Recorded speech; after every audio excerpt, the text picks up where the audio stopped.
Hello one and all. In this video we are going to talk about our project that is products for physically challenged. As we all know and have been seeing that differently abled people don't have an easy life as we have.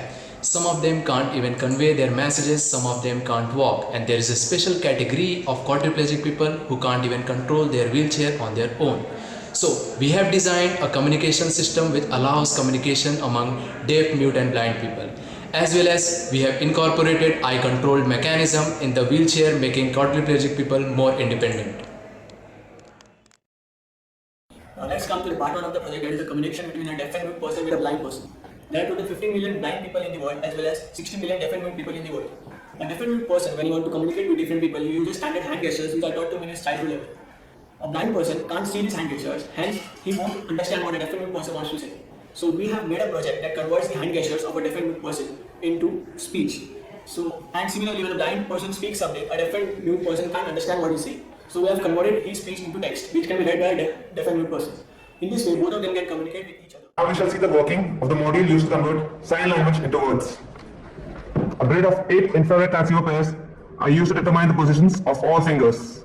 Each finger has 2 infrared transceiver pairs attached to it, which are used to quantize the position of the finger into 3 discrete levels, which we shall refer to as 0, 1 and 2. We have also used 2 switches, one below the thumb and one here. At the core of the project is the MSP430 G2553 microcontroller manufactured by Texas Instruments. We have used an HC05 Bluetooth module to communicate with the app used by the visually impaired person. And we have used a Nokia 5110 LCD for display. We have developed a graphical user interface to make the module user-friendly. Defaults is used to restore the default calibration settings of the module. Communicate is used to initiate communication with a blind person, and calibration is used to calibrate the module. View all can be used to view the ADC values of all sensors and the positions of all fingers.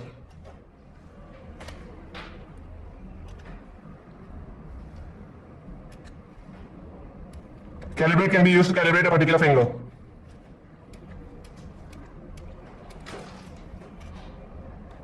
For calibration, the finger is held in position 0.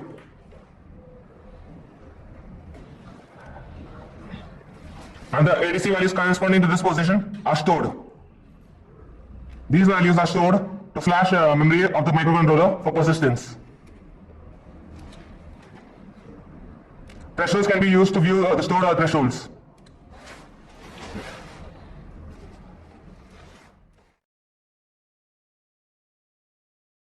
This is the app used by the visually impaired person for communication. First, the phone is shaken to connect with the deaf-mute person. Device connected. Then the phone is shaken again, and the blind person speaks his message, which is converted into text. Speak now. Hello. This message is relayed to the deaf-mute person and is displayed on the graphic LCD.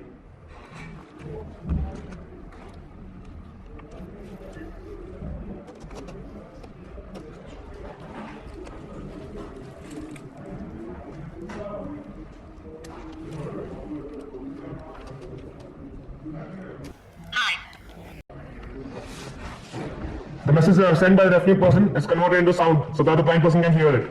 To disconnect the 2 devices, we say bye. Now. Bye. Device disconnect. Chat partner disconnected. Now moving to the second part of the project, that is eye controlled wheelchair. Basically we have used electrooculography signals to control the motion of wheelchair. Now what is electrooculography? The eyes acts as a dipole where cornea is positive with respect to retina. This electrode placed on the head detects the potential difference generated across this dipole when the eyes are moved.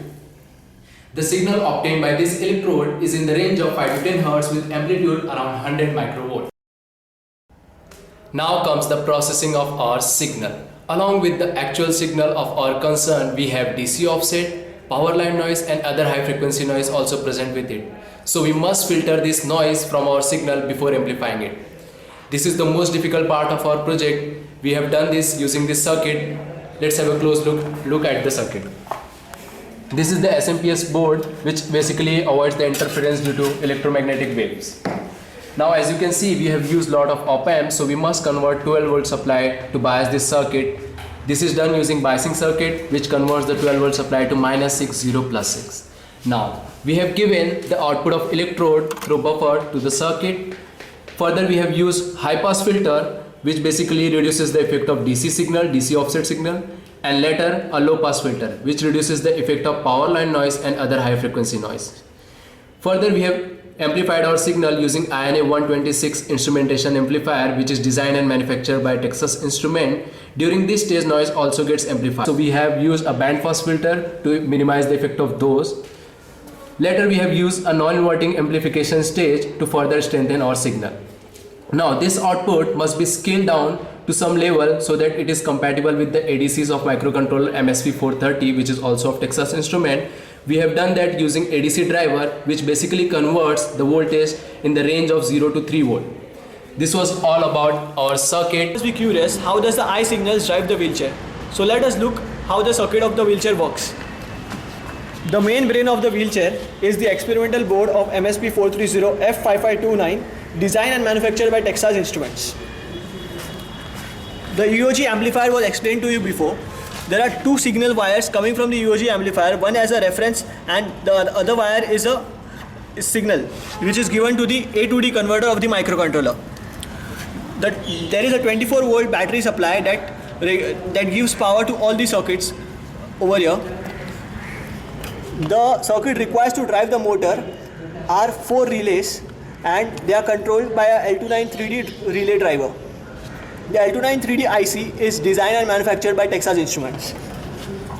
There is a regulator LD33 which supplies 3.3 volts to the microcontroller.